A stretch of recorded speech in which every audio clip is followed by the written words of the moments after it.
We would also like to acknowledge the slaves and other forced laborers who built this country where we reside today. We know that many of you are tuning in from other places today, and so we invite you to learn about the tribal land where you are, and we're sharing a link in the chat that you can use to do that.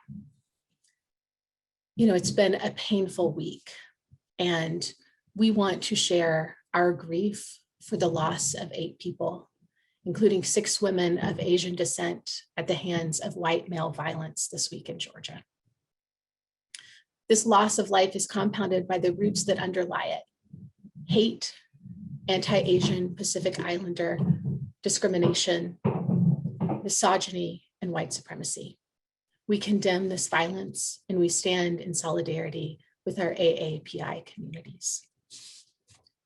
We wanted to share some resources that we can use to support our community in dismantling and responding to anti-AAPI racism and violence.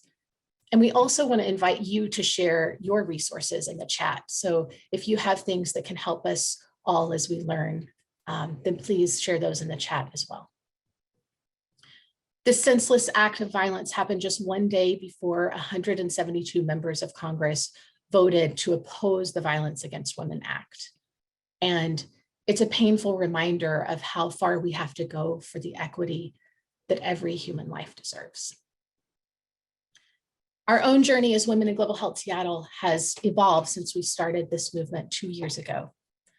This movement toward diverse, gender-balanced leadership in our sector spread like fire from that first meeting in 2019, fueled by your frustration and your impatience, and we are so grateful to each of you. Particularly in the last year, as our country has had its own racial reckoning, we've doubled down on conversations about racial and gender equity. And you see that in the slide here. So that started last summer in our first conversation with Dr. Rupa Dutt, who's the co-founder and executive director of Women in Global Health. And she talked to us about allyship and the importance of diverse gender-balanced leadership in global health. Then there was Dr. Holly Ferrero, many of you still remember her, who spoke about co-creating inclusive teams and workspaces. And lastly, in December was Dr. Anu Taranath, who talked about what to do when our good intentions are not enough and how to acknowledge inequity in our sector. Each of these conversations have led us to today's conversation. We've learned in a movement like this that one of the most powerful things that we can do is to look within ourselves, our network, and our own organizations to really identify what is and isn't working, to listen and to learn from each other. And that's really what we're here to do today, to listen to these leaders talk about their organizational journeys toward equity, share their lessons learned, and also talk about the work that's still needed. We hope that each one of you leaves here with ideas and next steps that you can champion and implement in your own workspaces. And these actions or commitments, they may seem incremental, but there is power in our collective, and we are changing our sector together. We have a really exciting panel lined up today, and I'm going to put their pictures up here on the screen so you can see them. You're going to hear more from them and about them soon, but for now, please join me in welcoming Emily Bancroft, President of VillageReach, Dr. Paul Buckley, Vice President, Chief Diversity and Inclusion Officer at Fred Hutch, Nikolaj Gilbert, President and CEO at PATH, Leslie Mays, Chief DEI Officer at the Bill and Melinda Gates Foundation. And before I introduce our moderator, I have just a few housekeeping notes. One is that we are going to be live tweeting today's discussion. And so if you're active on Twitter, we invite you to follow along, add your thoughts to that conversation using our hashtag WGH Seattle. We are also recording today's conversation, and we will share that with you as panelists after. And then lastly, we're going to be active in the chat, and that's what we're going to use for you to ask your questions during the Q&A after the panel discussion. So we invite you to put your questions for the panelists in the chat as they come. We'll get to as many of those as we can at the end, okay? And now I am pleased to introduce our moderator, Lisa Cohen. Lisa is the founder and former president and CEO of the Washington Global Health Alliance. She is an original founder and inaugural advisor of the Women in Global Health Seattle chapter. And today she spends her time working with global health leaders as a coach and mentor and helping organizations diversify their governance board and bring more voices to the table. Please join me in welcoming Lisa Cohen.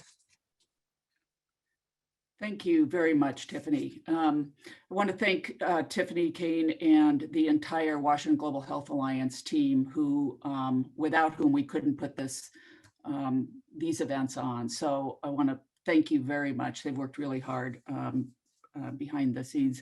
I love being part of this group. You know, you look around, you can see all these amazing, smart, committed women in the boxes and some very enlightened men. I do want to thank Maurizio Vecchione, the CEO of Washington Global Health Alliance, for being here with us today. As I was mentioning to our panelists, he's actually advancing slides for us today. He's diving right in and doing whatever needs to be done to put this event on. So Maurizio, thank you very much.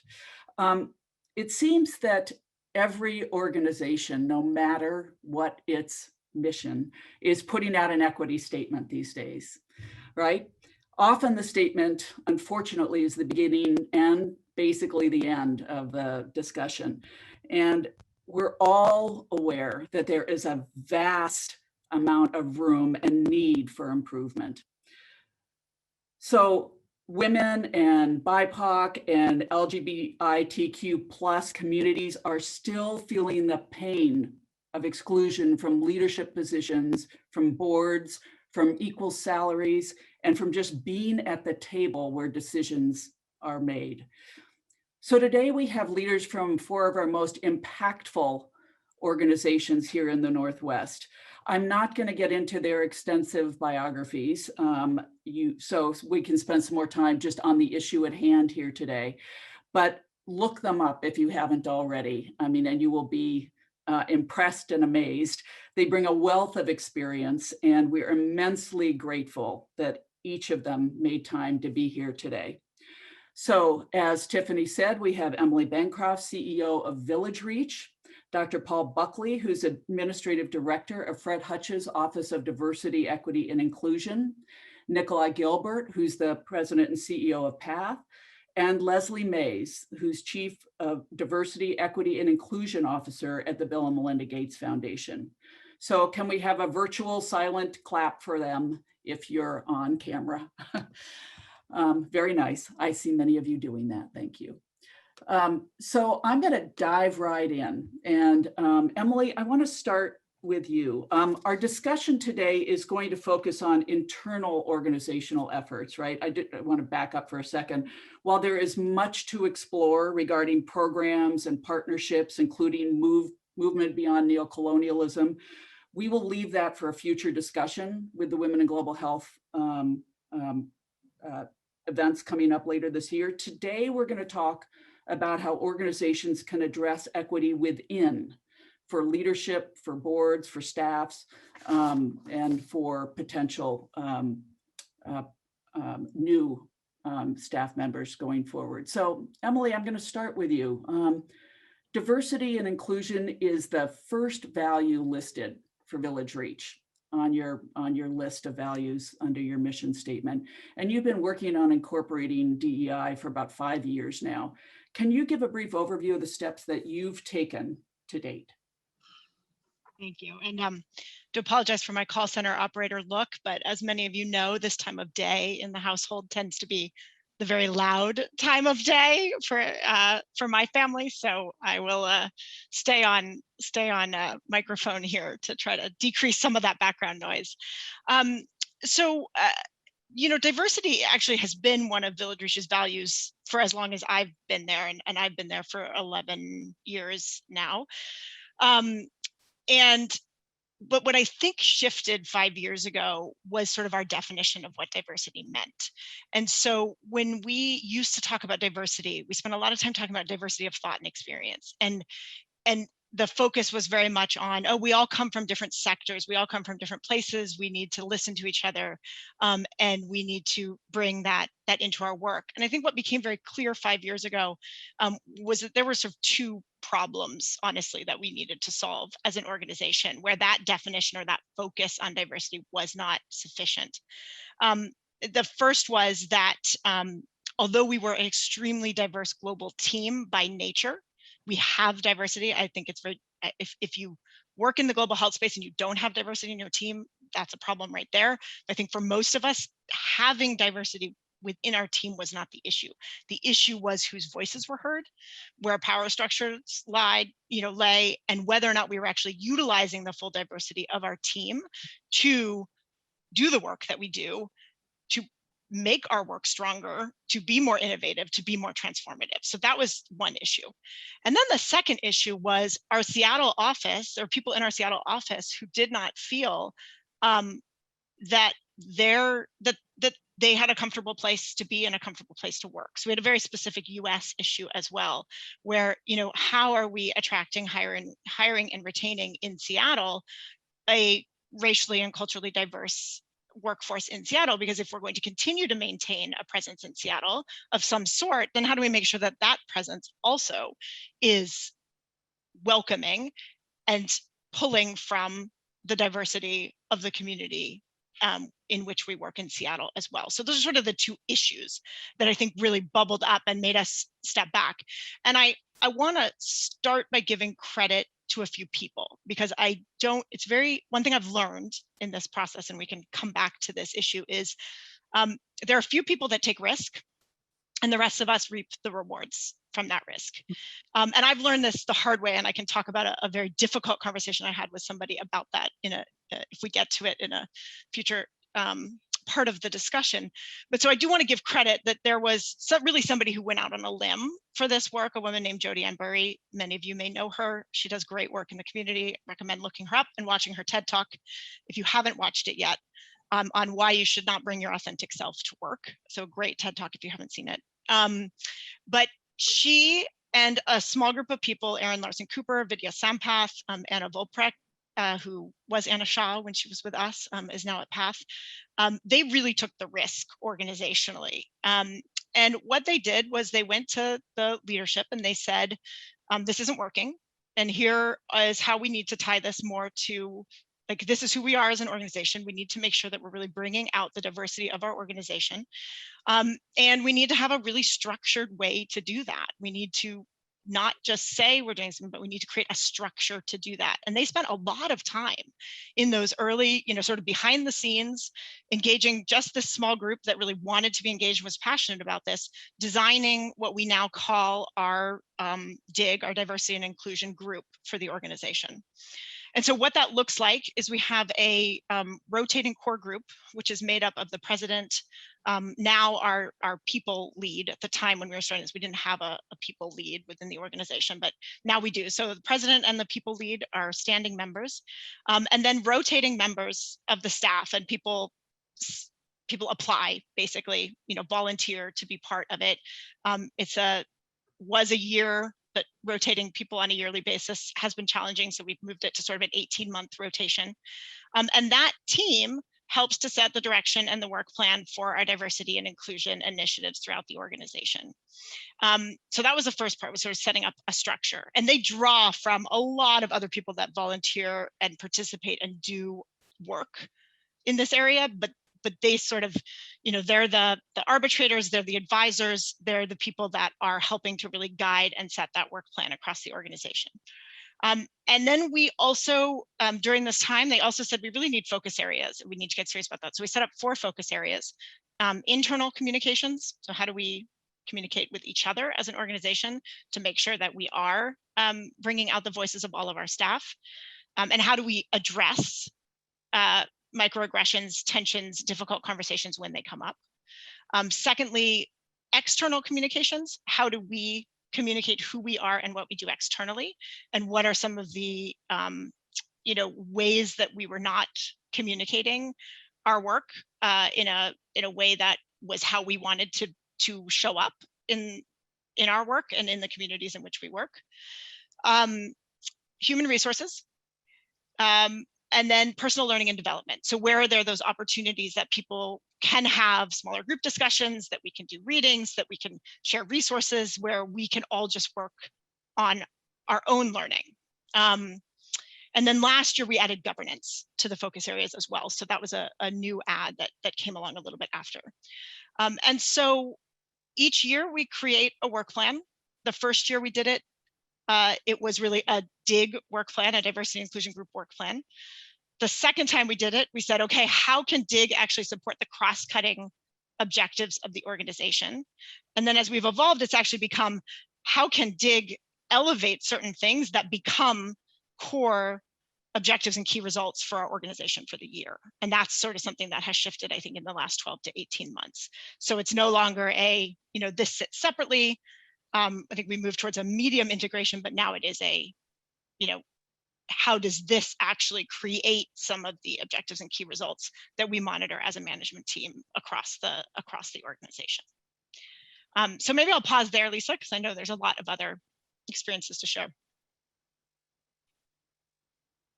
Lisa, you're on mute. I'm trying to be thoughtful in case, in case there's noise in my house as well. So Emily, that's a great start. And I see Leslie was nodding a lot, and I want to get to you in a moment. I want to set the stage also, though, to hear from Nikolaj. You've been at PATH for a little more than a year now, and been here in the U.S. just a few months. And so, how did you analyze what's needed, and how are you continuing to analyze what's needed at PATH? And what have you identified, and what steps are you taking there at PATH? Well, thanks, Lisa, and hello to everyone. It's correct. I just joined the organization in January 2020, and I've been in Seattle since September. And obviously, this is a very interesting time for all of us to lead organizations, to try to make an impact and influence how we do a better job on DEI as well. And in the beginning, I think when I joined, it was very important to understand what was our starting point. Obviously, coming in as a new CEO, we wanted to initiate a DEI survey to understand the responses, being it from our US colleagues, but also from around the world. And it was obviously also important to see the differences that there is, that the DEI lens and diversity discussions are very different in the US versus an Asian context, an African context. So it was very important for us to understand at what level and what complexity we were dealing with on DEI, and try to move the needle forward. So that survey really helped us define our action plan for DEI going forward. And we have tried, like Emily, we have tried to group this into 3 areas. One is the people dimension, another one is the business practices, and the last one is in our programming, our implementation work. And on the people side, obviously when I come in, I have a management team in front of me who I'm grateful for, and I also have a look in terms of our diversity, both in terms of gender and other dimensions of diversity. And we have made some changes over the last year to our management team to also have more equilibrium in terms of diversity. And if we look beyond the management team, also in our extended management team, our PLT group, we are continuing also to improve our diversity there. We also had some issues or challenges there. So now we have 60% women in our extended leadership team, and more than 50% in our leadership team, which was not the case before. Then on business practices, and equally important, so what policies do we have? How do we allow people to speak up? What about our hiring practices? How do we make sure that we have an equal weighting in terms of shortlisting, longlisting new hires? Do we have any policies? How do we make sure that people live up to our values? How do we, call out when there are situations that needs to be called out in terms of going out against our values? And all of those efforts are obviously longer term, but they needed to start right away. So I think in the last year as well, in the town halls we have had, this has been a key topic on every single global town hall we had. I think giving it that attention has also helped move us in the right direction. The last one is obviously through our impact in our programs and work across the world. So there, health equity is our mission. And we need to make sure that everything we do in terms of our design of projects, implementation, that they are, driven by needs in communities we serve, and that we always have equity at the central of the planning, design, and implementation of our programs. So we still have a way to go there, I think, as a sector, and we are trying to hopefully also lead that movement for and improve the way we program. Yeah. Thank you. So there's no getting around the fact that the makeup of this panel is reflective of the reality for many organizations. The CEOs are often white, usually male. And Leslie and Paul, you both joined your organizations relatively recently, and both organizations have hired men as CEOs. What made you decide, Leslie, I'm going to start with you. What made you decide the Gates Foundation was really ready for this work? What allowed you to put your passion on the line? Sure. So thank you so much for inviting me to join today. I love these sessions because I learn just as much as perhaps I might be able to share, especially since we're still relatively new in our journey. But there was just, I think, a very compelling mission and drive within the Gates Foundation that really appealed to me. I've been in this space for the last 25 to 30 years, working primarily in private industry, large multinational organizations that were requiring large systems change. And so frankly, I thought this would be the ultimate test at the end of a very, very long career doing this as a specialist. And it has in fact turned out to be just that. I said, this is the final exam. It has really caused me to reflect on all the learning skills, everything that I've used over the last 25 to 30 years, and bring that to bear, and still have to raise my game and the game of the organization in driving this work. But I think that the foundation had been really, as I would describe it, sort of tinkering with this area for quite some time. It is directly related to the mission and our core belief that all lives have equal value. And so there's, I think, no better place to step into and to really help bring this to fruition than the Gates Foundation, with their reach, their influence, and just the power, actually, that the organization has. One of the core elements of what we've learned as we've been developing and building our strategic framework, and we call it a framework because it is a systems change approach that has 4 pillars, many of which Emily and Nikolaj have just touched on. So we start with our partnerships and voice, which is who we are. We're focused on the culture of the organization, our talent, and then we are putting a really, really sharp focus on leadership accountability that ties all of this together and delivers. But as we were building this, one of the things that came up, and this goes back to the question you just raised, was that there were a lot of cross-cutting themes that emerged. So we did quantitative as well as qualitative analysis in the way that Nikolaj talked about, but we also really interrogated our systems and processes, about 4 years worth of data, to look at what was actually happening in terms of movement of people in, through, up, and out the organization. And that told us a very, very different story than perhaps what we saw in some of the qualitative or the survey work that we gathered. So that's in large measure what informed the 4 pillars that we've landed on that guide our framework, or that stand up our framework. But the 3 or 4 things that came up as we were talking with hundreds of employees across our entire footprint, and leaders alike, was that we were doing this for impact first and foremost, to Nikolaj's point. We have to do it in a very transparent way, make as much information, data, plans, progress or lack thereof against plans transparent to the organization. We have to make sure that we incentivize people.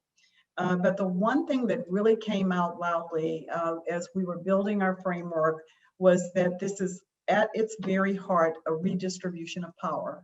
And that's a subject that so many organizations and leaders in particular are still very uncomfortable with the notion of, well, what does that really mean? That you're going to take away from me and give to someone else, or are we turning over all of the influence and all of the decision making to those that we work with and those that we serve? And of course, it's not that, but it is a rebalancing of what we've known to be almost absolute control and power over very, very powerful resources. So I think that those are just a few things that really appeal to me. And I think in working with our leadership team, with our co-chairs, Bill and Melinda and others, they were so ready to begin to drive this work in a way that does inform our programming, that informs everything that we do, but ultimately it has to improve the impact that we have through all the great work that we do. Thanks, and I really want to get into that redistribution of power here shortly, but first I want to hear from Paul. You've got some really strong opinions on how you evaluate whether an organization is authentically ready to change. How do you measure that for yourself? Thank you, Leslie, and thank you to the other panelists as well for the opportunity to be in dialogue with all of you. I feel quite honored. Organizations are beasts in and of themselves because they're organizations. They are designed to outlive us. They are designed to serve themselves beyond us. That's the idea of organizations and institutions. I can appreciate an organization that, number one, has a mission that is serious, that wants to impact the world in a meaningful way. I was drawn to the Hutch because of its very powerful mission. Its focus on finding a cure, and that in and of itself, finding a cure for cancer or finding cures for cancer is such a major paradigm shift from what I grew up hearing, and I'm not that old, right? It was just this idea of we are going to find a cure is powerful. So its humanistic mission drew me to it. Also, in thinking about this particular role and how it was described to me along my journey, my interview journey, and getting to know the organization, I could appreciate and still appreciate organizations that can name that they don't know, that we're not sure how to do this, we're not sure where we are. We have some challenges, we have some problems. And that, while it may not be best for us to bring our very authentic selves to work, we need workplaces that can step into a space of authentic sharing about itself. And there's always a challenge with that, right? Because organizations want to be appealing to others. And so there's a desire to put our best foot forward and to describe ourselves in the best ways. But a part of that telling of our story has got to be, here's what we haven't done well. Here's some mistakes we have made. Here's some challenges we have, and we don't have the answers to it, right? And now think about the Hutch being an academic institution. Saying you don't know is not a thing that academicians or academic institutions embrace. But in my journey to get to know the Hutch, I was hearing some of that. Right, I was hearing stuff that would almost sounded like, you know, we want you here, but we really think you shouldn't come, right? Because you're going to step into some stuff.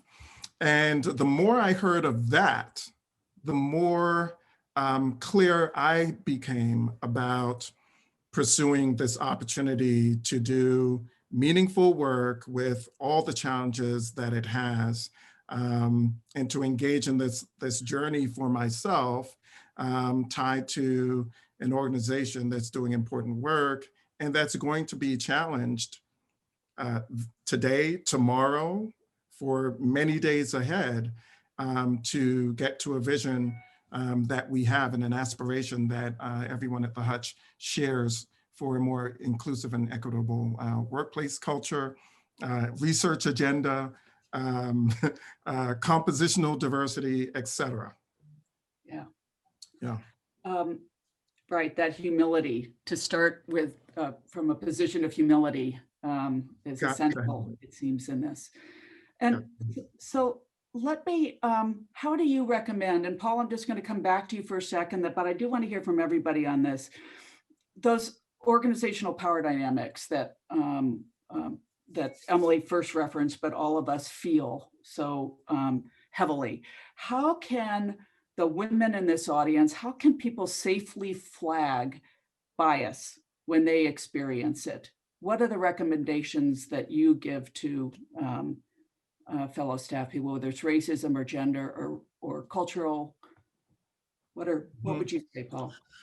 So, you know, Lisa, I want to say that, you know, we would like to think that there are safe ways, but I want to say that any flagging of bias, any naming of power, inherently involves risk. And it involves risks, particularly for anyone who is underrepresented in that power structure, right? And so for women to speak up and say, I'm experiencing something that is not aligned with the stated values of an organization, for BIPOC members to do it, for queer and trans people to do it, is always involves risk. So, and I think it's really important to state that. We think that it is important, and I think it is important for members in the leadership of organizations to to go beyond their awareness and develop competencies for hearing, receiving information and insights that don't make them feel good, right? And so in a leadership position, managerial position, your goal is not to feel good. You ought to be able to listen to and hear and understand and appreciate and respond to actively what folks bring forward that closes an awareness gap for you. So a part of what we are trying to do, the Office of Diversity, Equity, and Inclusion at the Hutch, is to reposition the organization. While we do great, fantastic research as an organization, as a culture, we need to be in a more dialogic and learning poise. And that will allow us to be more open and comfortable with hearing, receiving information, insights that are negative, that are troubling, but are real, that express real experiences that folks are having. So I want to name that it's important to push against the notion that it's easy to do, right? And that speaks to the real cultures of our organizations, our institutions. And then, so part of what we're doing is to try to empower those voices though, right? To create clear pathways for sharing, that some of that sharing can be done, that can be done in groups, that can be done privately with individuals, that can be done in confidence. Women and others need opportunity to kind of process experiences they've had. You know, it's so important for organizations to recognize that there's a lot of processing before someone brings it forward that is actually not easy to do, that people do not play race and gender cards, that it's actually, there's no woman that feels great about experiencing sexism, right? So when she gets to a point of needing to share it with someone, we need to honor it.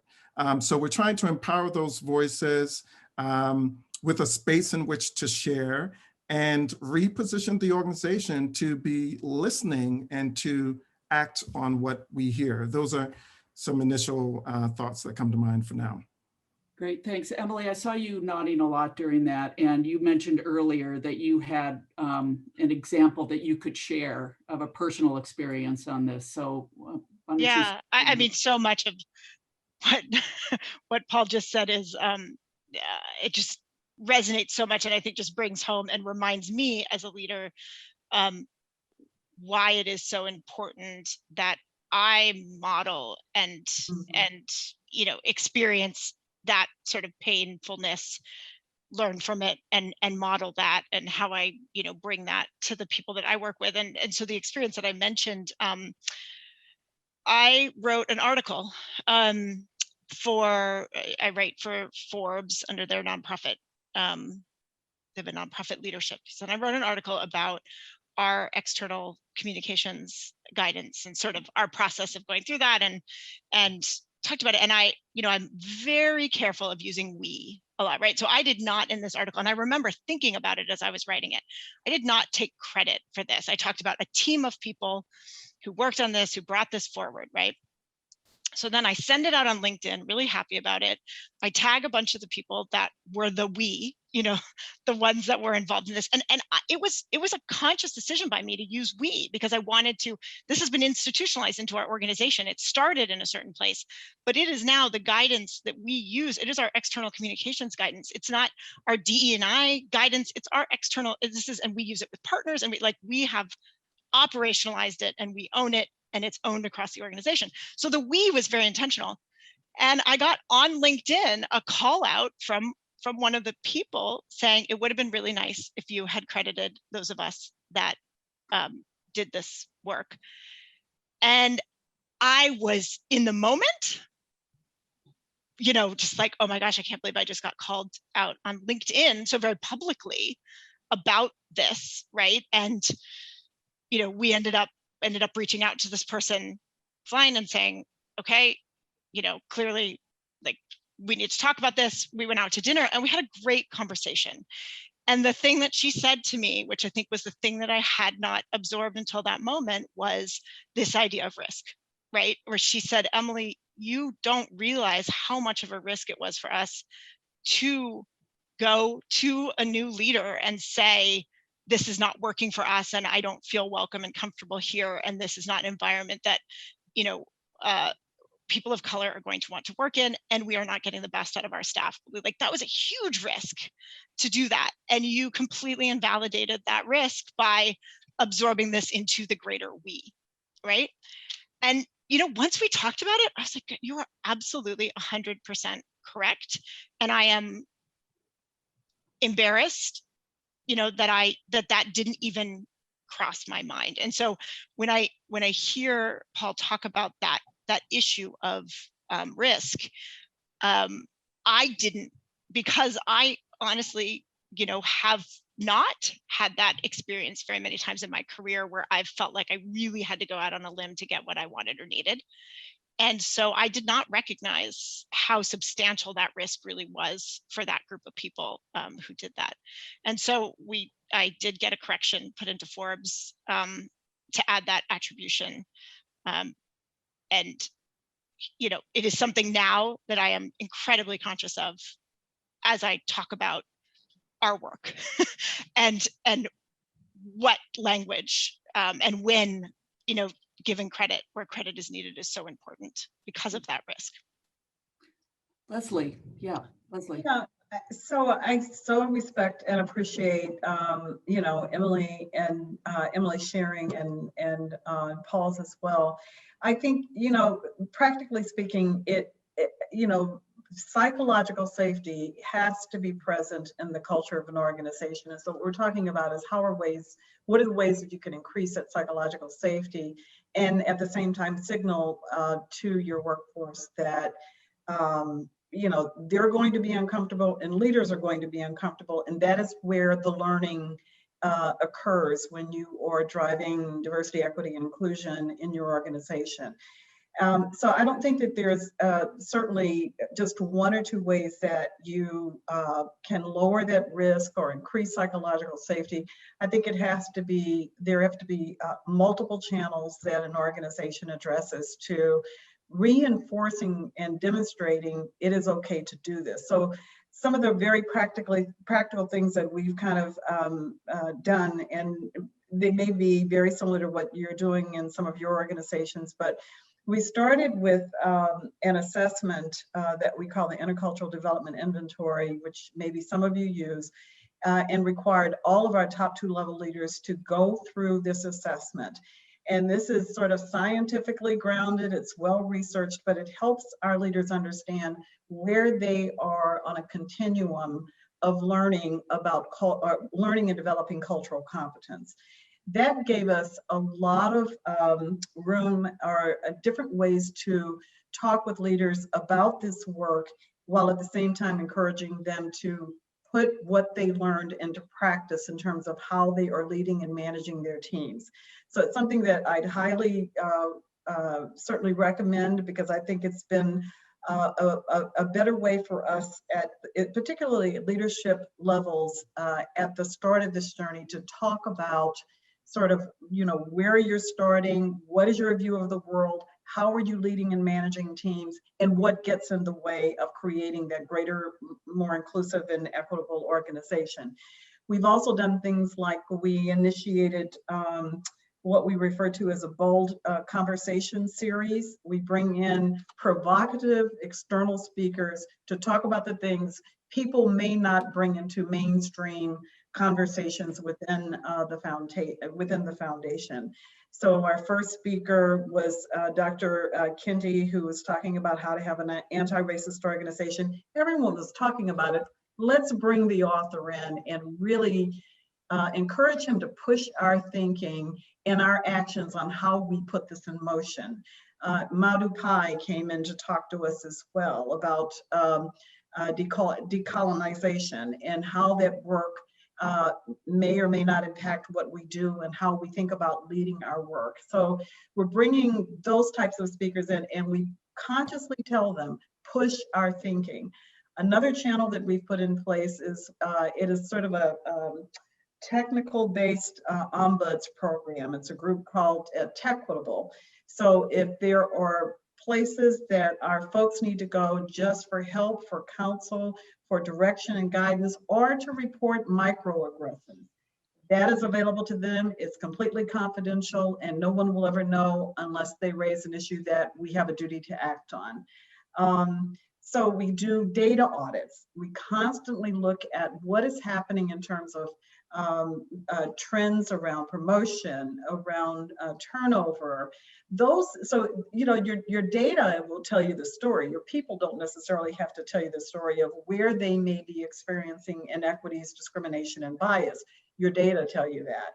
And so this combination of things that we've put in place to really interrogate what's happening in the organization, while at the same time giving people an opportunity to bring forward what's working, what's not working, I think will help us to get there sooner, faster.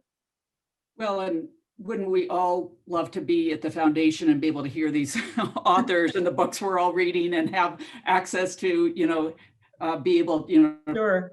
pay for the data and analysis and all of that. But we're gonna get some of these things into the chat. So what was the first assessment that you mentioned, Leslie, again?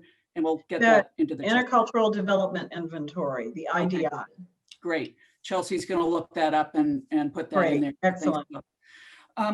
Nikolaj, you, as we said, you've moved to the US relatively recently, and we have been consumed by these issues, particularly over the last few years with issues of equity for women, with Black Lives Matter, with, you know, it's been a tsunami here for us and a reckoning.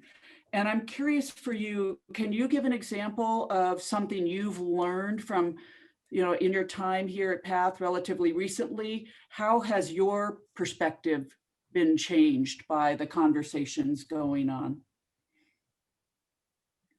Well, that's a great question, Lisa. And to the question you asked before, I just want to say what Paul, Leslie, and Emily mentioned. It is just my 2 cents on that is that as a leader, I think we have a responsibility to create that environment of trust and zero tolerance when we speak and when we engage with our teams and our people. I do also acknowledge, like Leslie, that there is really a lack of data in this sector and also in our organization to see what is the evidence base for, you say, our lack or not satisfactory performance on some of these issues. And I think it's a journey also to start to create that evidence base and act on it, because that's the thing we need to make sure that we do. And again, for people to speak up, you need to create that environment of trust. And trust is hard to build and easy to break down. So that might also be a journey. I don't hope it's going to be a long journey, but I hope and I try to see how can we as leaders try to speak out and again talk about these values.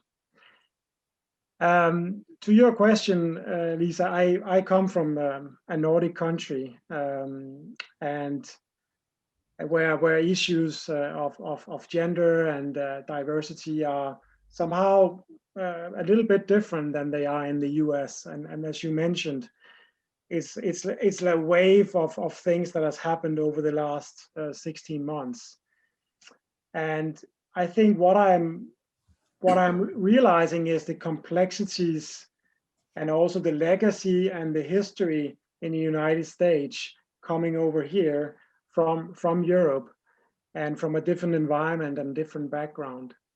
And then trying to, you know, understand and learn. I'm still learning about the issues, but also being mindful of some of the things that Leslie talked about, which was the power imbalances. If you look at our global structure in terms of HQ versus a country office and so on, and how can you also address some of those imbalances that I found when I joined the organization, and that we're now taking action on, you know, moving budgets, moving our authority, giving people and empowering people. All of these things needs to happen and are happening at the same time as an important conversation on DEI is happening in the US.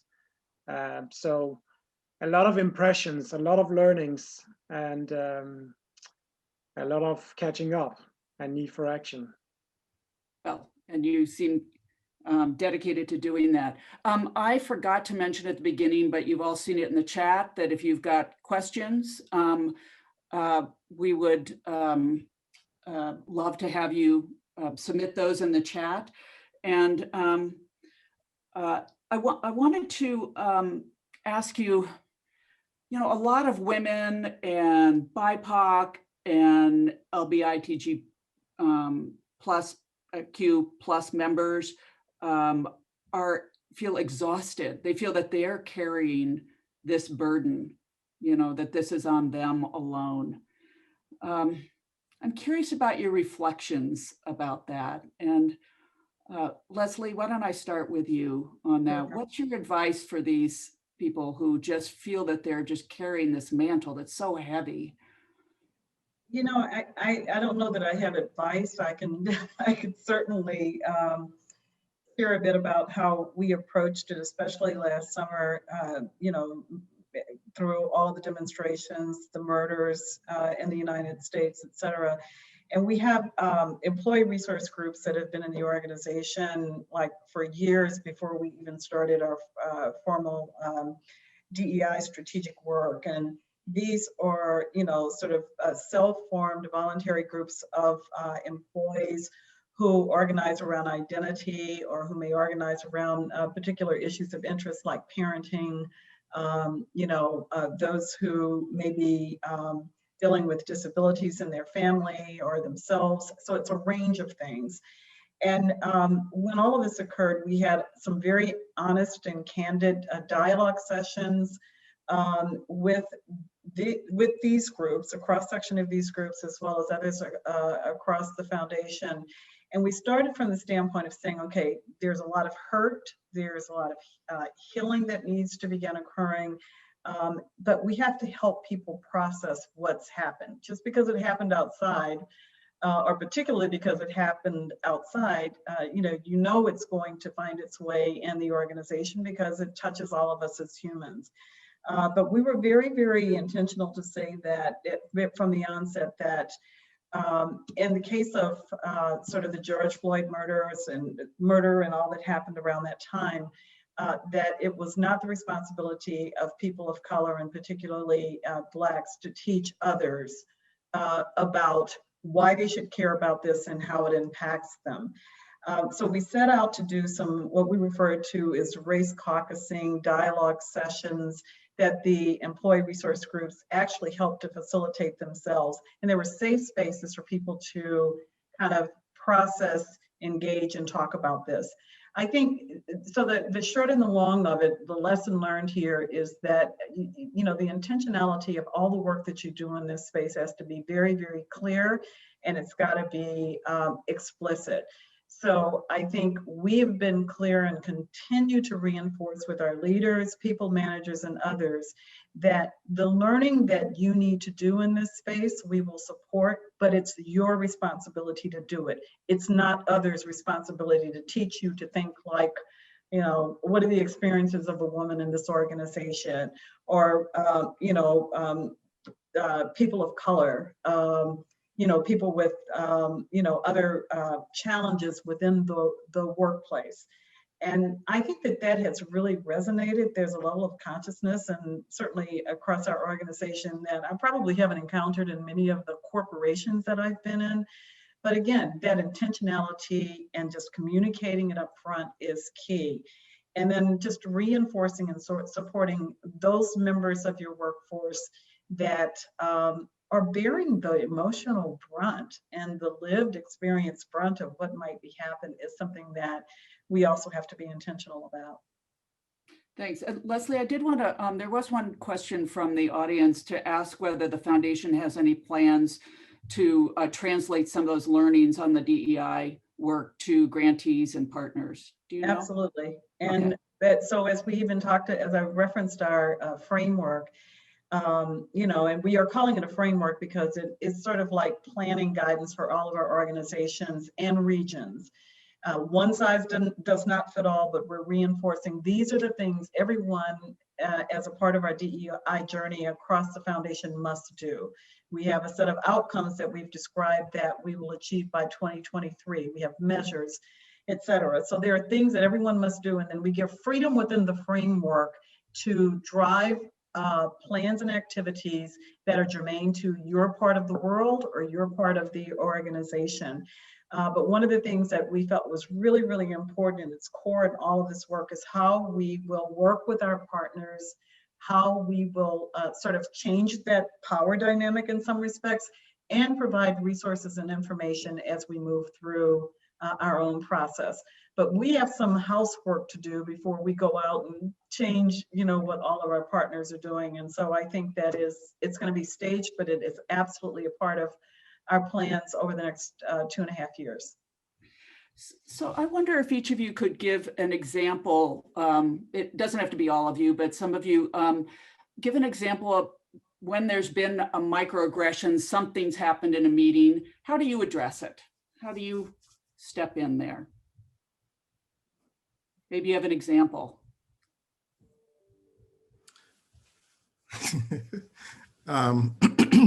I'll lean in, but first I wanted to briefly respond to the last question about you know, the heaviness carried by BIPOC folks. And I also have that reflection of, you know, last June with everything that happened.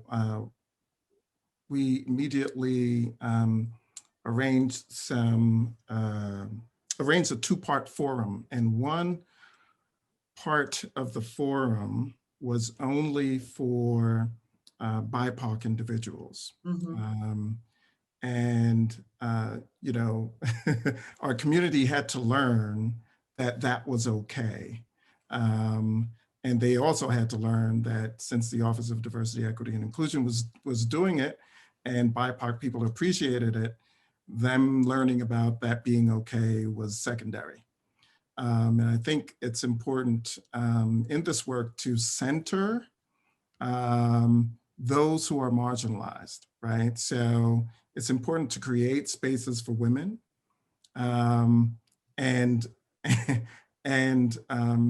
maintain those spaces, right? To be really intentional, as Leslie talked about maintaining those spaces and supporting our marginalized, underrepresented folks. So for the BIPOC folks, we began an initiative, the BIPOC Caucus, that continues. And one of the things I want to highlight about such a space is there's learning for BIPOC people to do around race and racism and white supremacy and work.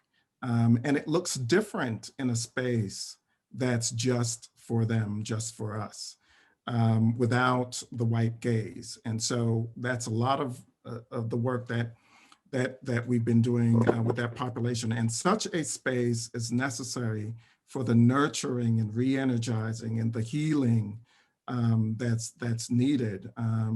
You know, it's a lot of work, but it's critical work. So I just want to mention that DEI has a history of being focused on those with more power and privilege getting an understanding, to the neglect of those who have been impacted by that power and privilege. And part of the work that we must do is to recenter folks who've been damaged by these institutions. Microaggressions, my God, they are plenty. I just came out of a meeting before I came to this one, where, oh my goodness. You know what? I started telling this story and I hadn't planned to tell it. So now I'm thinking, how much do I tell and how do I tell it, right? Oh, it's totally safe and quiet. You know, nobody's listening. Go ahead. Tell us everything. But this happens, you know, the microaggressions. So the microaggressions came toward, you know, the aggression came toward myself and a wonderful member of my team, Nikita McPherson, who's our DEI educator and learning specialist. And so we've launched this educational initiative, not diversity training. It's an ongoing educational initiative because we must be in a mindset and really dig into ongoing learning around these topics so we can be the organization that we need to be or the community that we need to be. And this person participated in a session recently, just a couple of days ago, and you know, completed the evaluation form, but wanted to give us some direct feedback. So we arranged the meeting. And this person came to challenge two of the basic facts around power and privilege and who is targeted in certain social categories, and wanted to. There was a point in the conversation where you know, we kind of asked him to rethink that because he was speaking on behalf of targeted groups in which he's not a member. But he knew so well that they were not experiencing these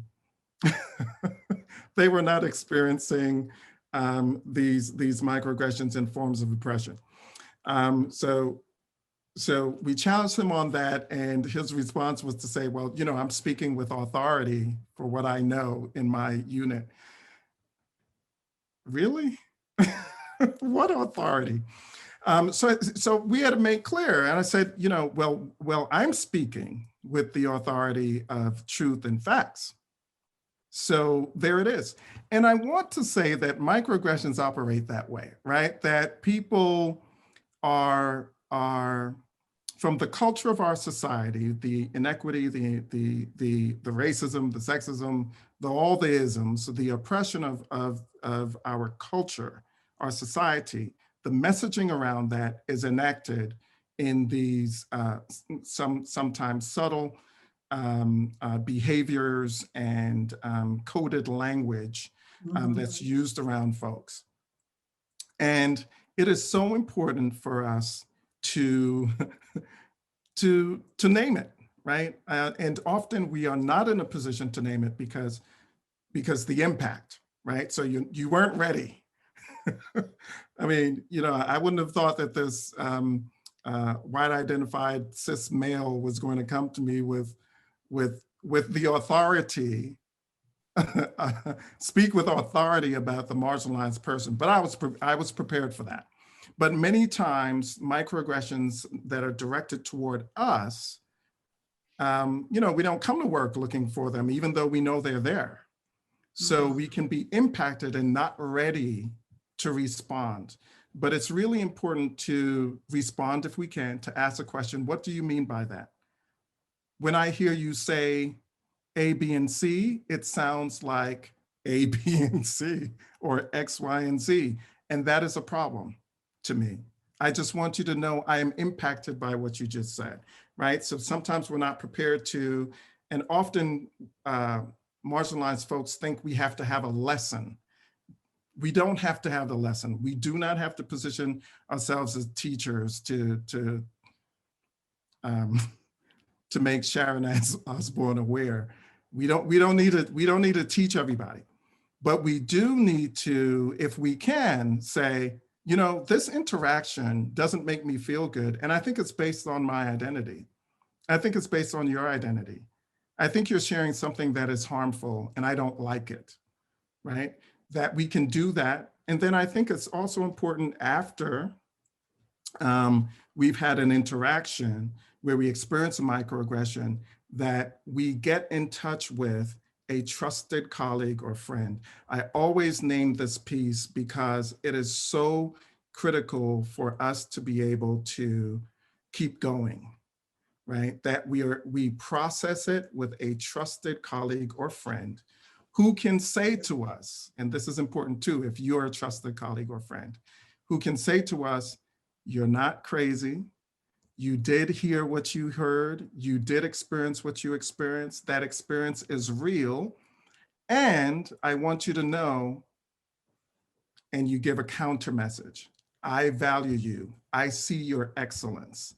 I know that you have something incredible to offer to the organization. You already do. I know you're a powerful, strong, incredible professional, a woman, right? A BIPOC member, whoever you are. That message is really critical to the healing, because you may never get that message from the person who perpetuated the microaggression. So we need, you know, I always like to highlight that, because it is so important for all of us in our allyship to be able to speak into the hearing and the life of the person who experienced the microaggression in ways that are healing, knowing that they may not get that from the person, the aggressor, right? Often we go to a place of, well, let's go to them and let's do this and let's do that. And sure, we should pursue that, but also know that we can be supportive of each other by offering a counter message to try to mitigate that harm. It won't end it in that moment, but it will mitigate it. So that's, sorry for the long story. I guess it was still on my mind. And someone said in the chat that wasn't a microaggression, that was a macroaggression, but yes. No, that was really very powerful. I am curious, Emily and Nikolaj, if there's something that you have done, you know, when you've seen this on your team, and perhaps you take the person aside separately later, maybe you call it out at the time. I was gonna, yeah, I mean, there are a number of examples. I think that one thing that I have realized, and what Paul just said, again, everything Paul has said has resonated greatly, is that I've learned I need to ask the other person what they want me to do too. So when, you know, sometimes it's something I witness directly, sometimes it's something people come to me with, right? So they say, listen, this just happened in the office.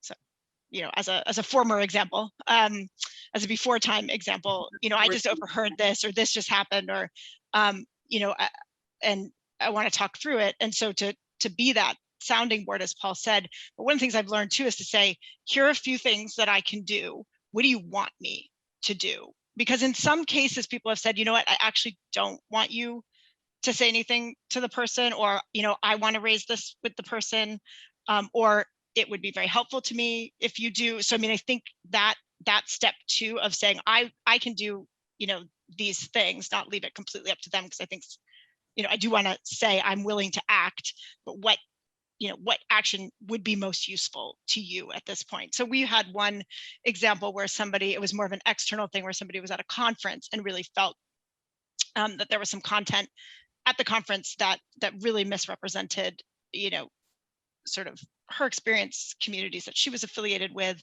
and that, you know, she felt very uncomfortable at that conference. And, you know, it was something where we're a member and a partner. And so when it came out, as we were debriefing, that she had been very uncomfortable at this conference, and that a number of people had said things to her that made her uncomfortable, and that some of the content had made her uncomfortable, you know, a number of us sat around and we're like, okay, well, what, you know, let's talk about what we can do. And ultimately, in that case, it was decided I would go talk to the director of that organization. It was somebody I knew, and I was very comfortable saying, like, hey, I just want you to know, this is how this was heard, this is how this was experienced by our staff. You know, and other times people have said, I want to, you know, I just need a sounding board. So I think there are that sort of offering, but also giving people that ability to decide what makes sense to them, has been really important for us, and normalizing the conversations. I mean, I think that's one thing that I just want to say overall is so there were two people, well, there was a whole group of people that developed our internal communications guidance, but Dorothy Thomas and Sweta Srinath being the two that really led it. And they set up a framework of, like, here's what all employees should be empowered to do. And so we have these sort of 5 things, you know, being patient with each other, respectfully challenging, being receptive if somebody challenges you, taking ownership if there's a communication breakdown, and then modeling behaviors. And so we have had sessions where we talk about these things and we bring examples. And, you know, we're the low budget version of the DE&I, so we don't get the great authors or the great facilitators. So we do a lot of it ourselves. And that's been hard because not everybody feels comfortable facilitating, which I completely understand. So I've tried to say, you know what, I'm not going to do this really well, but I'm willing to do it. You know, who else is willing to do it? Who else is willing to facilitate this conversation? And just tried to show up in those conversations too as a leader, and to sort of normalize the fact that we will have these conversations, and that is okay. And it's, you know, sometimes uncomfortable, but it's okay. So I think that's one piece that we've tried to do. Great. Sadly, we are just about out of time here. And so Nikolaj and Leslie, I wanted to hear from you on this question, but there's one issue that I'm hoping we can just get a couple of comments before we leave, before we wrap up and go to the breakout rooms. And that is boards and governance of organizations. And I mean, it's such a critical component here. And how do you bring your boards along? Do you have plans for that, advice? Nikolaj, why don't I start with you, because I didn't get to follow up with you on the other one. How are you bringing your board along on this important work? Yeah, but I think Paul, he said it really all on the last question. That was brilliant. Thank you very much.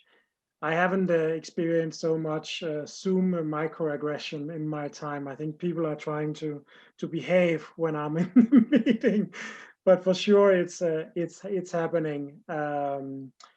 I think what I have observed a bit more is the inclusion part. How do you make sure that when you are in meetings that it's not only the people of power or authority, that we break down these hierarchies a bit when we have conversations with each other. I think that's something we are trying to do. On the question of the board, this is something that is interesting because, again, obviously as a global organization, we have a global board. And again, the complexities are really coming out here as well, where you have a group of US board members who are really part of this and seeing this. And then you have board members in Europe and other places where there are other issues that they are discussing. And it's been a challenge to bring everyone in on the DEI journey and how much importance this should have, right, as a priority.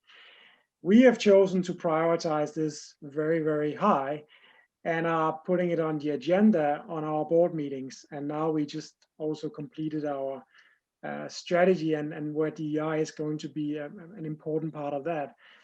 But you know, it's not easy because as I said, people are having different starting positions. And some people really get, you know, well, this is not what I signed up for the board, and while others saying this is not going far enough. So trying to strike the balance, but I think there is an agreement that there is no way back now. I mean, DEI is here and it needs to be, it's our responsibility as leaders, but also as our board to help us to move forward on these important topics. So, but it is a journey again, and some board members move faster than others, but we will get there. I'm on several boards and they're at various stages of their equity journey, and some, I mean, it has to be an intent, in my experience, it has to be a very intentional process that you devote extra time to, and the education that needs to happen, because the notion, I mean, where does privilege exist more, right? Yeah. Generally, yeah. On a board and with board members. And so, Leslie, I want to give you the last word here on this, or if there's something else that was reflected that you wanted to comment on. Sure, just a couple of things. One is, so our board is real simple. It's our trustees, Bill and Melinda. And we have kept them very directly engaged. They are each on their own respective learning journeys, and we have to do this in sync. So the organization doesn't want to get out ahead of them. And I think that we have to, it's sort of a shared journey that we move through together and making sure that we're in lockstep. And we're taking some really, really bold moves, as you've heard today. The one thing I do want to get back to, as I was looking at the chat and some of the responses, was just sort of the investment. And Lisa, this takes me back to maybe the very first question that you asked. How do you know when an organization is ready? And one of the things I just reinforced, having started this process in a range of industries and organizations over the last 2 to 3 decades, actually, is that an organization that is very intentional and serious about this work has to invest. It's not one lone, DEI officer that's going to shake up the organization. Likewise, it's not a small team of employees that sit down in the organization who are going to transform the culture. Like any other change management strategy or business initiative, there is an investment that's required. Granted, not all organizations may be prepared to invest at the same level as the Gates Foundation, but frankly, it hasn't cost us a lot as we started this process. So some of the items that I shared with you earlier were relatively low cost. And in fact, we don't pay, we don't pay speakers fees, believe it or not. We may pay a stipend, we might buy books, but it's amazing, sort of the time that we find ourselves in. Some of these thought leaders, authors, and speakers would very willingly come into organizations to share, you know, what might be helpful to that organization to drive their work and mission forward. So don't think because you don't have big checkbooks that you can't do this work. It is really about intentionality, focus, and some investment is absolutely required, but it's like any other business initiative that you might undertake for change. So I'd leave it at that. So we were going to do breakouts and ask everybody what you'd like, what you took from today that you want to carry forward to your organization. But the conversation has been so rich. I think we're going to pause on that. And so I'm going to just, this is the final question. All right. And then I'll toss it over to Chelsea to talk about next steps. This is such a messy, often uncomfortable process. And I, you know, I for myself, I fight feeling guilty about being a privileged white woman. I feel like I'm trying to learn all the time and stepping in things wrong. So there's that whole white fragility thing going on, you know, despite all of the reading, but also the experiences of being a woman, and all of the microaggressions for years that in my generation, you just blew off. I don't know about some of the people my age. Vivian, I see you nodding about some of that. So I guess what I get, you know, I'm gonna ask you each, what have you taken from this conversation, from what you've heard from each other that you might carry forward? Emily and Leslie and Nikolaj and Paul. Tell me, it's been such a rich conversation. So Paul, let me start with you. I've really enjoyed this conversation and appreciate all that has been offered in terms of comments as well as questions. I like to position myself as a learner always, and it has been just really incredible to get to be affirmed in the work that we're doing, right? To hear similar approaches, right? Data has got to inform everything, and we're really pushing on that. It is important to acknowledge the challenges around just navigating based on what your own organization is about, how your organization culture and structure is positioned. That informs how you do what you do. So I'm always careful around benchmarking for that reason, right? Because every organization is different. I'm taking away from this, I think overall, just a really great connection with each of you, Lisa, Emily, Leslie, Nikolaj, and I look forward to future engagements. I think it's important for us to recognize that wherever we are, whatever organization it is a journey. Everybody's got to lean into the discomfort to do the work.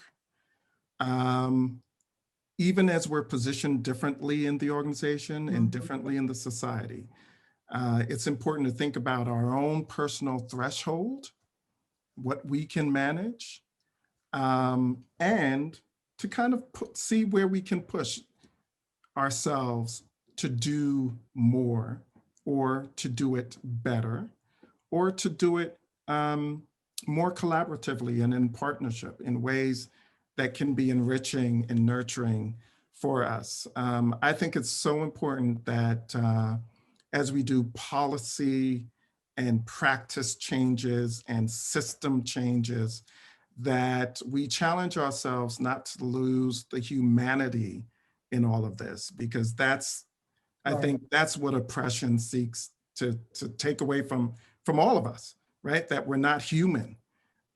So we have to really be conscious of our own humanity and the humanity in others.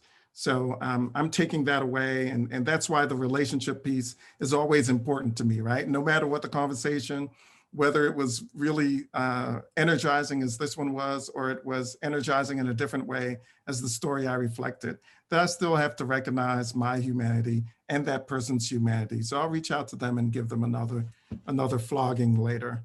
I don't envy anybody following Paul, but Nikolaj, I'm going to you. Sorry. Look forward to talk, Paul. Keep it brief. Yeah, for sure. I mean, I think we have unique moment in time now, and this conversation just is another accelerator and amplifier of the chance we have right now to do some real change. The pandemic with the inequalities it has exposed, I think there is now finally the momentum to move the needle in the right direction. So I think we have to take that moment by following up and taking real action and not just talk about it. But hearing from all my co-panelists today, we are all taking very serious action. So that's really great to see. I think I want to end with Lisa with another dimension. I had we are living in our bubble here with my family and my 3 daughters, and I told them that I was joining this panel today and showed them some of the statistics, and obviously that 70% of the CEOs and NGOs are men, and obviously my teenage daughter, she said something in Danish that I don't want to repeat what she said, but she said afterwards it's unjust, and then the other one said, well, this has to change, and it has to change now. So, and I agree. So I think we have the momentum, and now we need to take that moment in time and use it. Thank you. Emily. So I'll be really short on what I'm taking away. I think I will, no matter how tired, sometimes you feel how much you feel like you have on your plate, how busy you feel, that reminder, that reaching out to somebody to let them know that they've done great work, that they're seen and that they're heard, is something that I think I have to constantly remind myself that is as important as anything else that I do within the organization. And I think hearing Paul say that and hearing Paul tell that story, and then what he needed to hear from his colleague, was just, for me, that reminder that, you know, especially right now when it feels like things are fragmented, and I know our team feels very overwhelmed. I feel very overwhelmed. Remembering that, taking that extra time to do that, something that I'm definitely taking away. Great. And I did, and Nikolaj, I did want to mention that stat, it's even worse than 70%, or even different. It's even higher. It's closer to 95% of the CEOs. So in some of the recent data. So it's pretty startling, which is why these conversations are so important. Leslie, you've really got the really last. What I take away is probably something that I came, to this discussion with, and it's with the clear notion that this is messy. It is a long-term change process that we've undertaken. We have a saying at the foundation that we're impatient optimists, and the thing that I've had to tell people repeatedly is that optimism is good, but impatience will not serve this work well. It will not allow you to get there. And then the last point that I'd make, and we share this a lot in meetings as well, and it's a reminder that diversity, equity, and inclusion, we all have a long list of priorities. And, it's not the 10th thing on the list, it's how you do the first 9. And we continue to remind ourselves that it's got to be embedded in everything that we do on an ongoing basis. So I think we can continue to learn from each other. I have really appreciated this exchange. Like Paul had mentioned as well, I think even the questions really promote learning and just really stimulate and challenge my thinking. And so I look forward to continuing to collaborate with all of you. Well, thank you all so tremendously. This was really remarkable. And thank you all for being so candid and vulnerable in some cases as well. So I want to toss it over to our Cohen to do a quick wrap up, and my apologies to everybody for going a little bit over, but it was too good. Thank you very much, Lisa. Yes, it was fantastic. Tiffany, are we still going to do any check-in with the audience before we leave, or no time for that, correct? Right. That's right. Okay. I think all you right. can just wrap But- out. Thank you. Okay, but the conversation was really, really rich that I think we're seeing in the chat. We're all leaving with quite a bit of valuable information. I want to thank the audience, for people being here. At some point, we had about 167 people. So wonderful showing up and taking part in this conversation. I want to thank Lisa. You did a fantastic job facilitating and pushing the panelists to really be real and share how they feel. So good job, Lisa. And Tiffany and the team, that was wonderful. I want to thank our panelists. You were awesome. Emily, Paul, Nikolaj, and Leslie.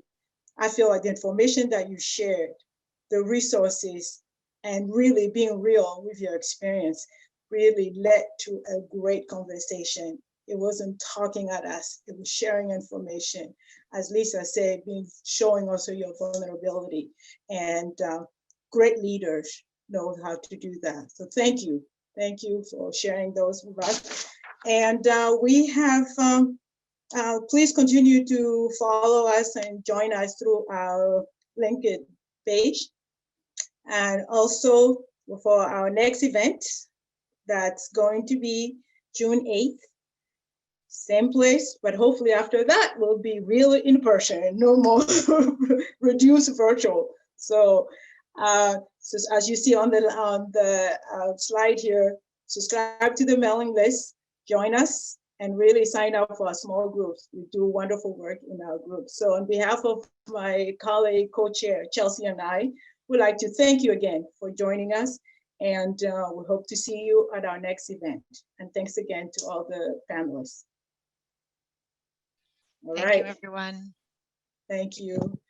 Mauricio, thank you for doing a good job mending the slide there. All right. Bye-bye.